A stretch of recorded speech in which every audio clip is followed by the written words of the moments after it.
ನಮಸ್ಕಾರ ಎಲ್ರಿಗೂ. ಇವತ್ತು ನಾನು ಬ್ರೇಕ್ಫಾಸ್ಟ್ಗೆ ಏನು ಮಾಡ್ಕೊತೀನಿ ನನ್ನ ವೆಯ್ಟ್ ಲಾಸ್ಗೆ ಅಂತ ನಾನು ತೋರಿಸ್ತಾ ಇದ್ದೀನಿ. ಸೊ ಇದು ನನ್ನ ಫಸ್ಟ್ ಮೀಲ್ ಆಗಿರುತ್ತೆ. ಇದಕ್ಕೆ ನಾನು 5 ದ್ರಾಕ್ಷಿ ತೊಗೊಂಡಿದ್ದೀನಿ, 5 ಬಾದಾಮ್, 5 ಗೋಡಂಬಿ ಮತ್ತು 1 ಹೋಲ್ ವಾಲ್ನಟ್ ತೊಗೊಂಡಿದ್ದೀನಿ. ಮತ್ತು ಸೂಪರ್ ಸೀಡ್ಸ್ ಅಂತ ಬರುತ್ತೆ, ಅದು ಒಂದು ಹಾಫ್ ಟೀ ಸ್ಪೂನ್ಸ್ ತೊಗೊಂಡಿದ್ದೀನಿ. ಅಂದರೆ ಒಂದು ಎಲ್ಲ ಸೇರಿದ್ರೆ ಒಂದು 5 ಗ್ರಾಮ್ಸ್ ಬರ್ಬೋದು. ಇದಿಷ್ಟನ್ನು ನಾನು ಗೀಯಲ್ಲಿ ರೋಸ್ಟ್ ಮಾಡ್ಕೊತೀನಿ.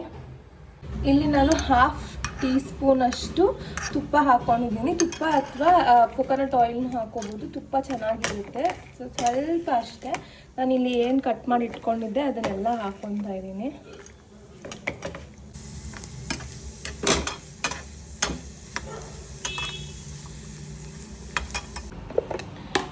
ಇದು 50 gram oats, 10 gram chia seeds, 100 ml milk, ಜೊತೆಗೆ 10 ಗ್ರಾಮ್ಸ್ ಕೊಕ್ಕೋ ಪೌಡರ್ ಮತ್ತು 1 ಸ್ಕ್ವೇರ್ ಡಾರ್ಕ್ ಚಾಕ್ಲೇಟ್ ಹಾಕ್ಬಿಟ್ಟು ರಾತ್ರಿ ನೆನೆಸಿ ಇಟ್ಟಿದ್ದು ಸೋಕ್ಡ್ ಓಟ್ಸ್ ಇದು, ಜೊತೆಗೆ half pomegranate, oats, chia seeds, cocoa powder, milk ಮತ್ತು ಸ್ವಲ್ಪ ಚಾಕ್ಲೇಟ್, ಡಾರ್ಕ್ ಚಾಕ್ಲೇಟ್ನ ನಾನು ಒಂದೇ ಎಲ್ಲ ಮಿಕ್ಸ್ ಮಾಡಿಬಿಟ್ಟು ಫ್ರಿಜ್ಜಲ್ಲಿ ಓವರ್ನೈಟ್ ಸೋಕ್ ಮಾಡೋಕೆ ಬಿಡ್ತೀನಿ.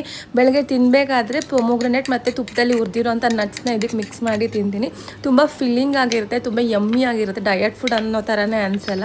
ನಾನು 12 ಗಂಟೆಗೆ ತಿಂದರೆ ಇನ್ನು ಸಂಜೆ 6 ಗಂಟೆವರೆಗೂ ಹೊಟ್ಟೆನೇ ಹಸಿಯಲ್ಲ. ಇದಾಗಿತ್ತು ನನ್ನ healthy recipe. Thank you so much for watching.